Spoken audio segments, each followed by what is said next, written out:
Hello, bienvenidos mujeres del siglo XXI. Welcome to Women of the 21st Century, a podcast where we talk with women who are leaders, entrepreneurs, empowered women who have changed their lives in this 21st century. Mujeres del siglo XXI, líderes, empoderamiento de la mujer en sus vidas. I'm Sarai, I'm the host. Let's start talking.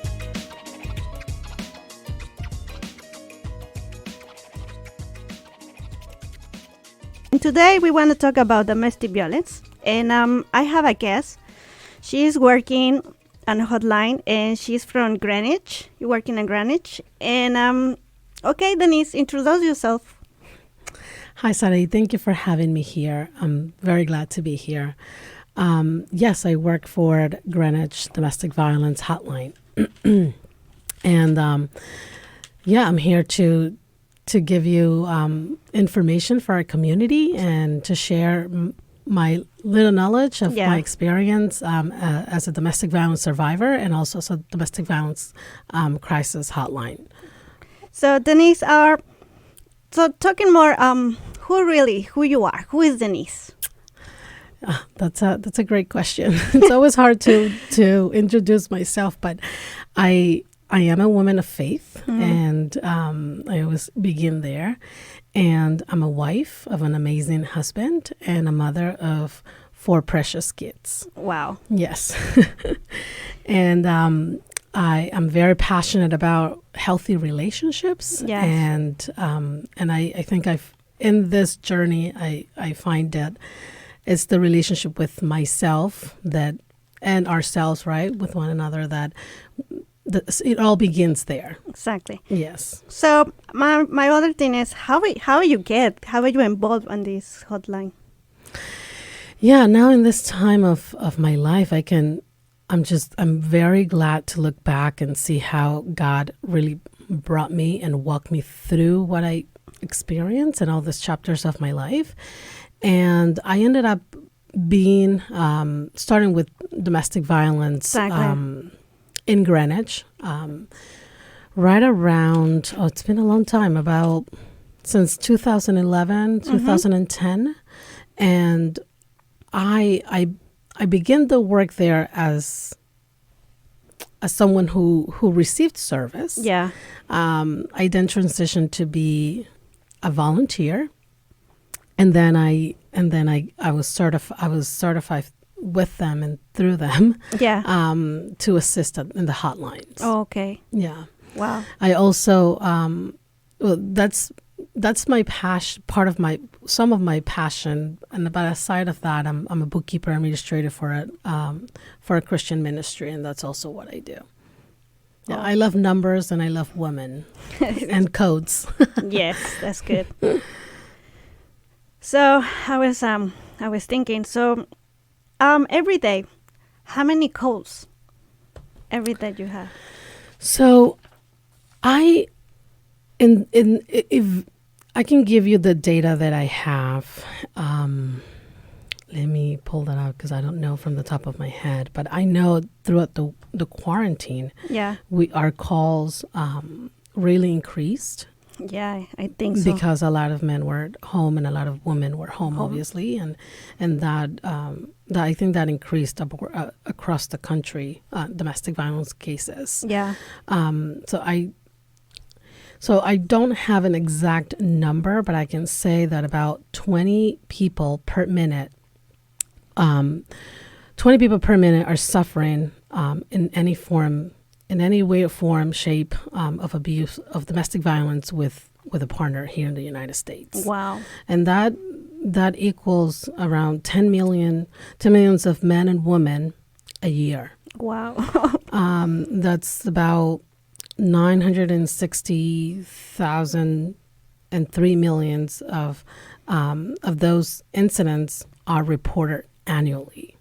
So when and there's many of those. I mean, if you do the math, there's just a lot of those that are not reported. Exactly. Yeah, and the most is on USA. Yeah, most like this community, like immigrants or Latinos, or it could be everyone. Yeah. It could be anyone. I mean, at least from where I do the work, which is in Greenwich, Connecticut. Our last report, which it's for 2020, we had 5,284 calls. Wow.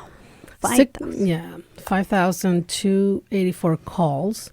630 of those calls were clients that received services of domestic violence in our agency. So I'm only specifically talking about our agency in Greenwich, Connecticut. And 1,172 of those services were sheltering women, men, adults, and children. Wow. That experienced domestic violence and needed a place to stay. Yeah, because I even know, I was explaining to you, or I even know what is really hotline. I no idea it really exists. So that happened to me when I was when I had this problem, and I was in the train and I was like so nervous, and I had this situation with my ex-partner, and I was thinking what I do. So I had to call I had to check the website, and I see this hotline, and I see this number, and I call. And really, I just want to talk to someone because I feel like I need it. I need to be explain what is really happened to me. And so someone asked me, and I see someone speak Spanish there, so I say yes. So wait. And they asked me, where are you? What did you do? Come down. Everything is, and that really helped me a lot.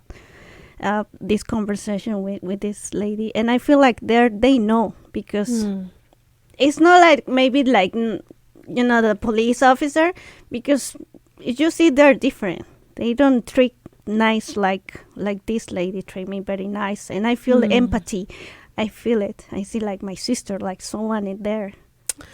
Yeah. Well, in addition to what the numbers I was saying, I want to mention too that we had 77 new clients in the last year in 2020. And in references to what you're telling me about your story, I'm sorry that you've been through that. It's hard. But I do want to say that I'm glad that you got somebody on the hotline and on the other side of the phone that you felt connected with, and that you felt that she had empathy and that she understood. Yeah, because that's one of the beauties and the gifts of this hotline services. Nice. Is because once you feel that you're heard, that you are understood, you are able to kind of like, and then you're able to dump all your feelings and your thoughts and emotions. The hotline crisis person, that's what they're there for. That's one of the the reasons why they're there too, to help you navigate your feelings, to help you get to a point where you feel more relaxed so that you can describe what's going on and just air out everything that had happened. Yes. And opposed to the police, the police officers, I can only speak about my experience with them in the area that I work, which is Greenwich. And into that also, I know that we, as a domestic violence agency, we really go and train police officers about domestic violence and the awareness of it, and how to ask more questions when they are in phase of a situation. Exactly. So I'm one of those people where I still want to believe and think that there are good police officers, and I know that they are everywhere, that they care, and that, and to show empathy, but also ultimately to protect. Okay. So, yeah, I want to make sure I say that. Yeah, no problem. I was, because I don't know. I'm confused because for me, I had these bad feelings with the police. He treat me. They don't treat me well. Maybe because I feel like racist things. Yeah. And I feel like because I was really focused. I was so stuck, and I don't know what I right now. I just want to say, hey, this guy, he's hit me. I had this problem. He started with me, but my English is go. It's like no connect. My mind, my body, that was this disconnect on this situation. So that's why my views. You were in shock. Yes. Yeah, and the abuse, he was talking, and he put everything on my side. And, oh, she's bad. Oh, she do this. Oh, she hit my kids. And I was like nothing about this. I was like, wow. Yeah. Well, it sounds, I mean, I'm not saying that your case is the only case where you feel the police is no help. I'm sorry that happened. I think that's unfortunate. And but I also know that, like I said, they're being trained, and you can always ask for an interpreter. And at that moment, like you said, you're in shock. You're just not thinking properly and coherently, and it's hard to say what's going on, let alone in another language. So I think it's really give credit to the victim who called the police, and to educate and let them know that they can ask for an interpreter to the police, and even when they call the hotline. And the hotline, yes. So, and this, I was thinking, wow, it should be, I should be called hotline, and I should be talk to me from the police, and then I think... yeah, that's another thing, that when you call the hotline and you ask to speak with someone in your native language, that person can talk to the police with full permission, from the victim. Okay. And that person either can talk to the police who already arrived at your home or at the place where the incident happened, or they can call for you, but with the understanding that the victim gives full consent for that. Yeah, because I was waiting 30 minutes to the interpreter come, and there's a police officer that speaks Spanish, and I was 30 minutes, and I was like, I just want to go home. I want to leave. I'm sorry. Yeah, that's why I want to be... It's very overwhelming. And I think we can just encourage women and men and anyone who's going through domestic violence to call the hotline, to call police, and if they don't speak English, to ask for interpreters. Exactly. And inside of this, I know it's very overwhelming to, like I said, to speak in another language or to ask. But that's why we're doing this, right? To encourage them to do it anyways. Exactly. Even when it's overwhelming. Yeah. So I was thinking, sir, how many interpreters you have in this hotline? There are only Latins, or they have more language? Oh, no, we have I don't know, I think it's 17 languages. So it's, we have. Wow. 17 language. Yeah, I mean, that's what came up, top of my head. But we have Russian. We have all. There are different. Yes. That's good. Yeah. So when on this, we was talking about how will we know that when we talk to the hotline or someone there or the police, and how will you know the guy the person there is he manipulate the situation? How will you know if you don't see the face? How will you know the lines? Okay, so I think it's very important first maybe this is a time where we can talk about what are the traces of a toxic, abusive relationship. Exactly. And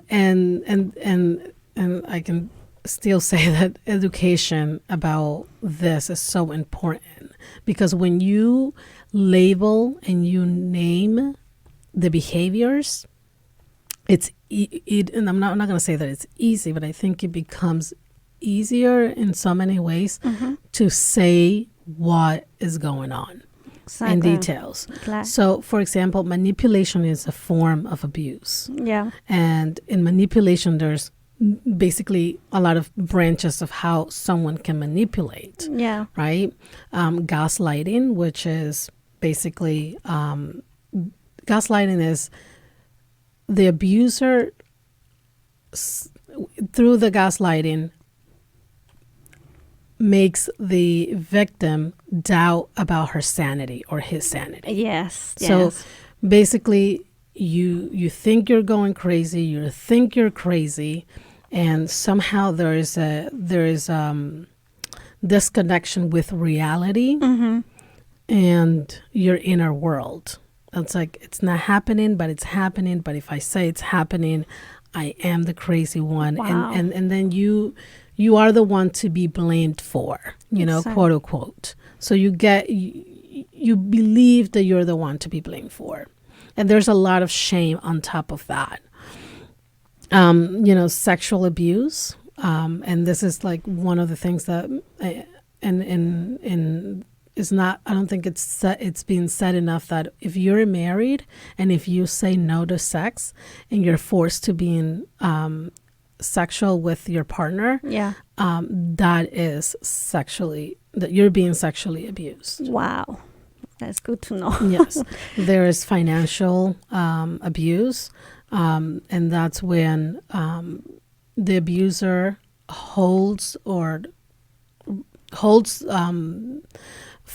finances, hold the funds. The funds, for the victim or the other person to be able to go places, buy food, buy gas, go like honey, stay at home. I do everything. That's the start. That's how they start. Well, I think there's a lot of threats that we can, and that's like a bigger conversation we can only have about manipulative behavior. Yeah. But I think when you don't feel part of the decision making of the finances in a relationship, and you're not being counted on, and you're being refrained from the funds all the time, and you're being told that that you don't know how to manage it, but in a very nasty way, in a very in a very manipulative, in a very harsh way. Yeah, where you don't have the access to do other than what you're being told or given. And then there's the emotional, verbal, and psychological abuse, where you're being called names, where constantly you're being like they always call putas en español. Siempre ella es una puta. Yeah, and yes, I think this is the greatest. Yeah, and I think a lot of, at least in the Spanish community or in Latin America, I think it's kind of like okay. Yeah. For someone to call you names and to be okay right after. And I think we need to normalize that it's not okay. Exactly. That you have a name and that's the name that you should be called. Exactly. And any other than that, it's, it's a form of belittling you, especially if it's a negative. Really, because you're thinking about this really psychology, and your mind say, oh, I'm the bitch. Oh, okay. So like Latins, we say, I'm gonna do it, because they trick you on this all the time. You are puta, tu esto, tu el otro, and they make you like you have to be doing, like you are trash. Like, okay, now do it. You are trash. Yeah, no, because this is why it's so important about awareness, because you start to believe what you're being told. Exactly. So if you are being told a lot of times that that's what you are, most likely you will act upon what you believe you are. Exactly. Yeah. And that means this is abuse too. That's abuse. That's a form. Yeah, that's a emotional and psychological abuse. Wow. Yeah. So I was last time when we was talking to Jenny and you tell me something, I was thinking like, explain me more about the woman, the encourage. Why the woman they had to take those encourage, or o gritar fuerte. ¿Por qué? Okay, so what you're saying is that why do we have to encourage ourselves and in those moments, and how do we get the strength out, right? Exactly. Especially when we have been believing that we're nothing, that we're garbage, that we're trash, and very little of us it's left, so to speak, within ourselves. And I think that, well, and I believe that your inner voice, which is your strength, which is God, the Holy Spirit, which it's always there. And even in the moments where you don't think when you think that you're nothing, you can still access to that courage and speak up. Yeah. So I think it's very, very important that women know this. They know that no matter how bad is the abuse, that inside of them, the courage and the strength is intact. Yes. They need to go in deep and talk and speak. Scream and say it. This has happened to me. This is happening. Yeah. I mean, I can share from my experience.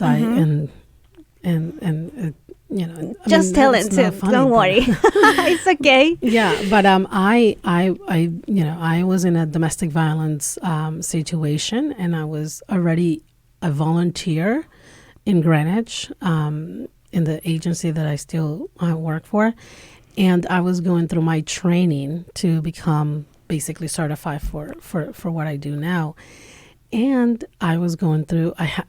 I was in a domestic violence situation where I called the police.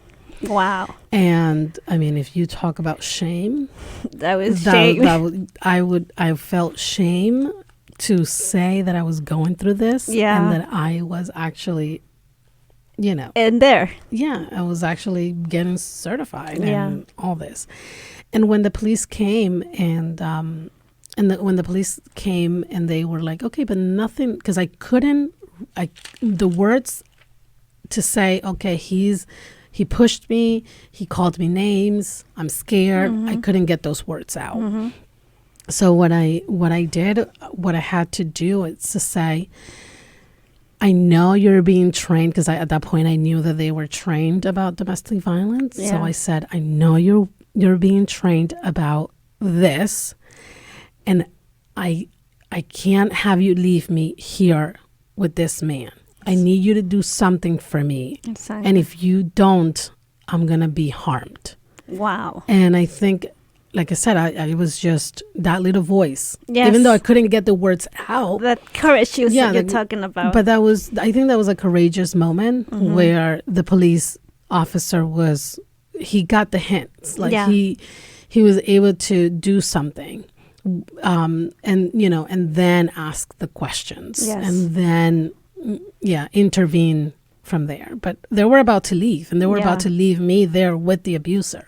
Wow. Yeah, because I couldn't get the words out. Yes. And obviously the abuser was giving them another story. Which that's very normal. That's like always happen. Yeah, and but I think that's why it's so important to empower women and encourage women that that power it is within us, and we have it, and no matter how much we're being abused, it's there, and it's always available to access. Exactly. It's always available for access. And also, when we are in a DV situation, we don't see the opportunities that there are to get out. Exactly. So if anything, I hope that when women are hearing me right now, that they know that there are many opportunities and many ways to get out of domestic violence. Yes. Yeah, it's hard. They think, because those community Latins, they always women say, pero eres una tonta, ¿por qué te dejas? ¿Por qué haces esto? Entonces, they don't know really our they don't know really how is this situation and how you have to run it. Sometimes it's hard. Yeah, first of all, I think it's good to say that the judgment in any given situation, like calling somebody dumb for staying in a relationship that it's not healthy for them, actually it's not helpful for the victim. It actually not makes them, because I don't believe that people make other people, but like it actually pushes the person to run to the abuser again more than to the family member or to ask for help, because they're going to think that the next person is going to judge you just the same, and that's not true. I'm going to say that you are not dumb and stupid for staying. Exactly. I do believe that you are unconscious of what really is happening, and I do believe that to encourage education about healthy relationships, it's a must. And to encourage education about the red flags and how to identify abusers. And how do you identify relationships that are toxic? Because I think we were talking about, like, the abuser will not just come and punch you in the face. Exactly. It will be, he'll do other things before the physical abuse happens. He will not tell you don't wear the skirt or don't wear makeup or you're staying in the house and no one can call you right off the bat. I think he does other things like controlling in little ways. And when we are unaware of these ways, we give room for the abuser to continue to perpetuate our limits. Exactly. And I think that's very important to educate about boundaries. Like, we have physical and emotional boundaries that we need to... that's why I call goddess. We are goddess. We need to be loved, really, really love each other. Love yourself. Be confident on you.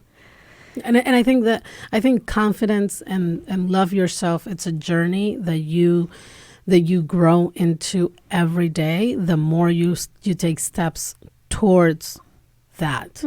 And those steps looks like going to have therapy, hire a coach, go to your nearest church and someone that you admired and have them mentor you.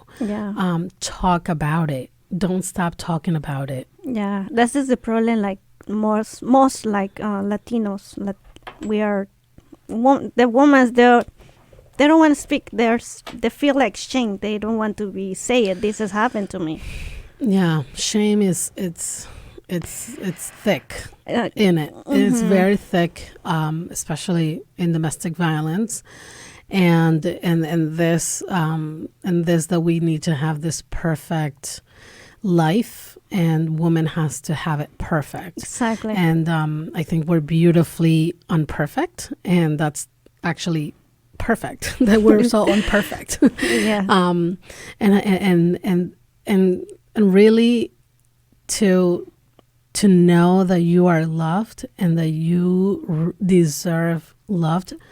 It's also understanding that we are biologically wired to be loved, to be heard, and to be in relationships. But to be in relationships that encourage you, to be in relationships that you feel seen, that you feel valued.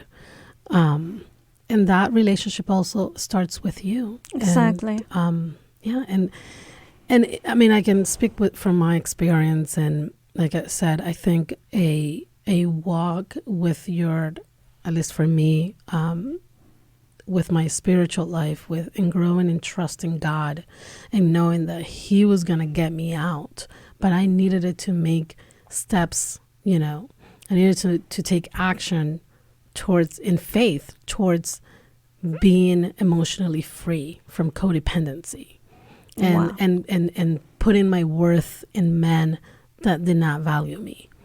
So I think and once you know that you are absolutely and deeply loved and cared and valued and wonderfully made, by God. Amen. Yeah. Yes. I think it's that's key. I think it's the base. We want to take a little break and thank you for listening us.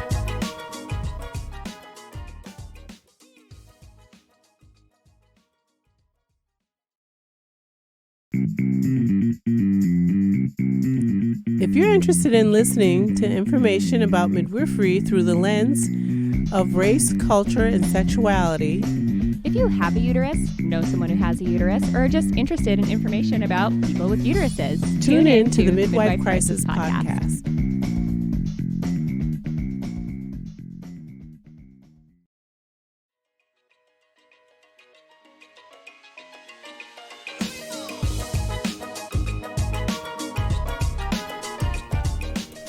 Okay, so we are back. We are here again with Denisse. And Denisse, can you share your story of domestic violence and where you are you now and where are you before? Where I was before? Yes, we was before. Okay, yes. Yes. Well, I can share that my experience with domestic violence started, unfortunately, at home. Mm-hmm. And I love my parents, but I experienced domestic violence with my dad and mom first. Yes. And then I experienced domestic violence myself when I came to this country. I came to live with my sister and her husband, and I experienced domestic violence Again over there. Again in there, and within myself and so I started with that base, right? Mm-hmm. And that great example, which is not, but Yeah. So that's all I knew, Mm-hmm. how to relate to others Mm-hmm. in that sense. So when I was 13, I was very promiscuous at a very young age, and Me too. yeah, I was very and got involved, unfortunately, with various abusive men who were manipulating me, controlling, physical abuse, and because of that, I went through my phase of that, and I got to believe that that's what I deserved. Mm-hmm. So for many, many years, I believed that I deserved to be treated like that. Yeah. And then I got married. I want to say that the relationship with my kid's father was a toxic relationship, not a physical abuse relationship. Mm-hmm. I think there was a lot of the verbal and the emotional, but I think he was also uneducated about what he was doing. And when I started educating myself of what I had been through and what at that moment he was doing and that I was doing, that stopped, because we both got educated that about insults are a way and a form, like we explained in earlier.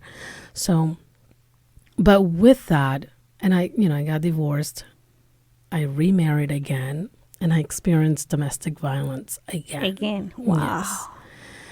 And so I was in this cycle of very destructive relationships over and over and over again.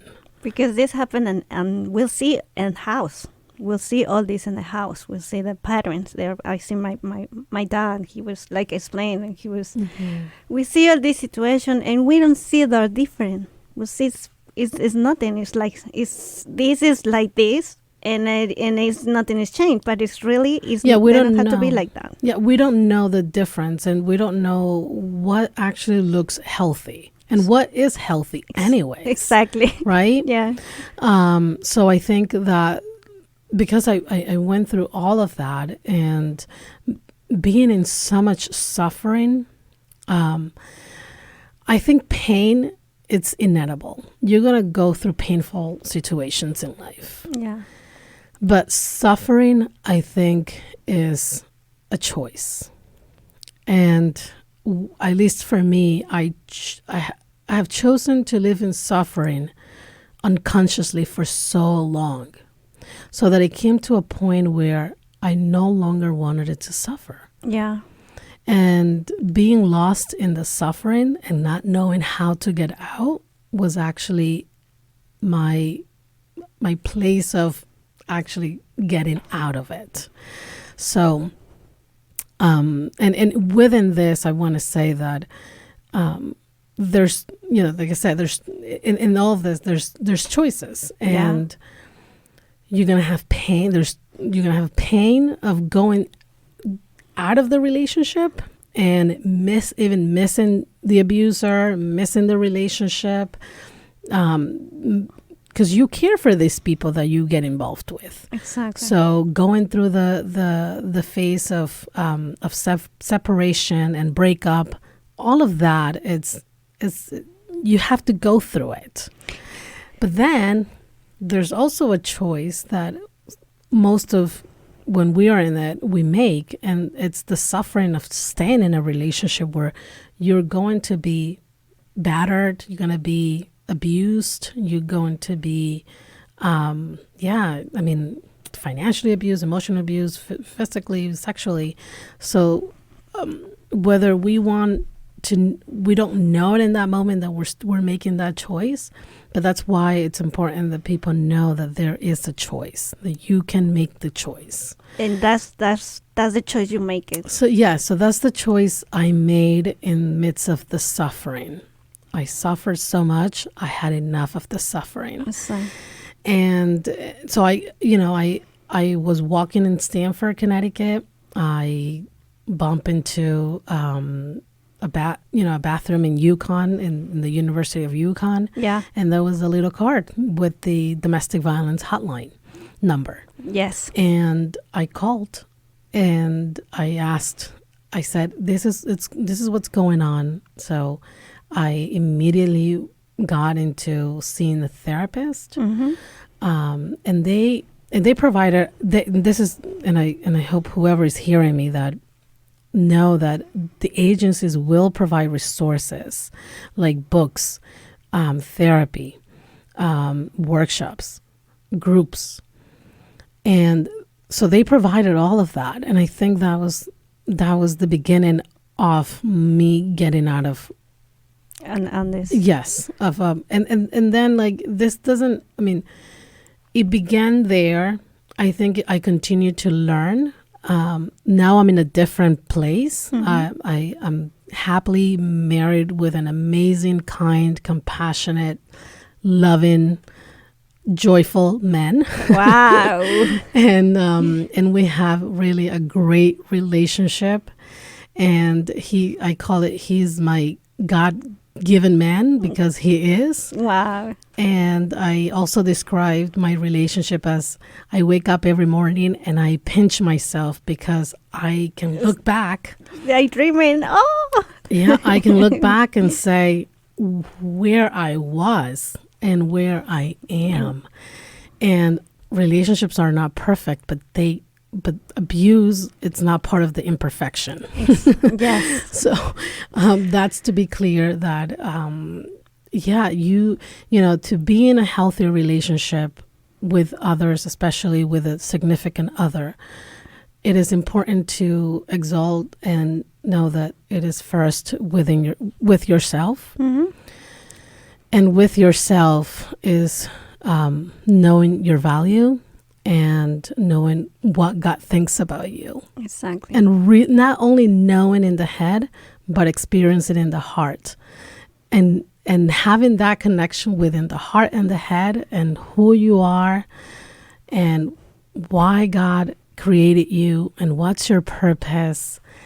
That's what, like, that's it. Yes. So you make the choice and finally you find out the click. Yeah. And I realized that I am deserving of a good, healthy amazing, vibrant, joyful, passionate relationship. Yeah.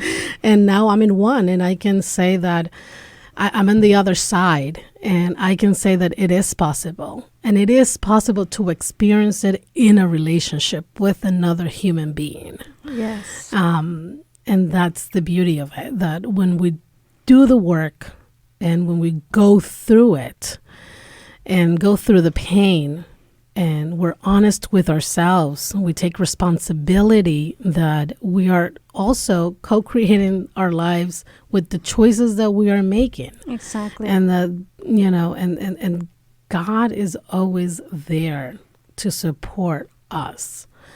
So I just really want to encourage women that there is a possibility that it can be different. So, by your experience, can you tell more about the domestic violence survives or currently? If someone listen right now, so Yeah, if someone is listening right now, first of all, I want to say that you're not crazy. Even though you... Thank you. Gracias. Even though you have Estoy been loca. told... Yes, even though you have been told many, many times that you are crazy, you're not crazy. Even though you've been told that you are not worthy of love and that you're worth nothing, I want to tell you that you are worthy of love and that you are very worthy of goodness in your life. That's the first thing I want to say. And the second one is that call the hotline, call the national number, and I can say it is the 1-800. Let me say 1-800-799-7233. Call that number, ask for help, see a therapist. Don't just end it there. Yeah. Look for people who will help you along the way. And those are coaches, mentors, pastors, community, Bible study. Surround yourself with women that maybe have been through the same situation, but maybe not, but that they will care for you. And you know, I think I once heard this from my therapist that said, if you get one person, you just need that one person that believes in you before, as you are believing in yourself. Yeah. So get that person that believes in your goodness, in your greatness, in your healing, into you starting to believe it for yourself. Wow. And I think it's, yeah. And I want to say to my best friend, Amon, thank you for support me. You always there. You believe in me. oh, you have that one person. We all need that one person. Yes. And if you have more than that one person, then you're good. You're good. And yeah, and I want to say that domestic violence is not something that you have to live with for the rest of your lives. You don't. You are a woman or a man, beautiful and beautifully, wonderfully made for goodness and purpose. You're here to do something good in this life, and I encourage you that you take a hold of that, and that you take a hold of the truth. Exactly. That God says that we are. We are goddess. And yes, and also I want to say to the women who are still in the domestic violence situations that the abuser will not change. That no matter how we articulate that change, he will not change. It's okay. Yes. It's okay, and it's okay to say no. I don't want to stay here. Exactly. Yes. That's the word. Yeah, and it's okay to speak up, and it's okay to run, and it's okay.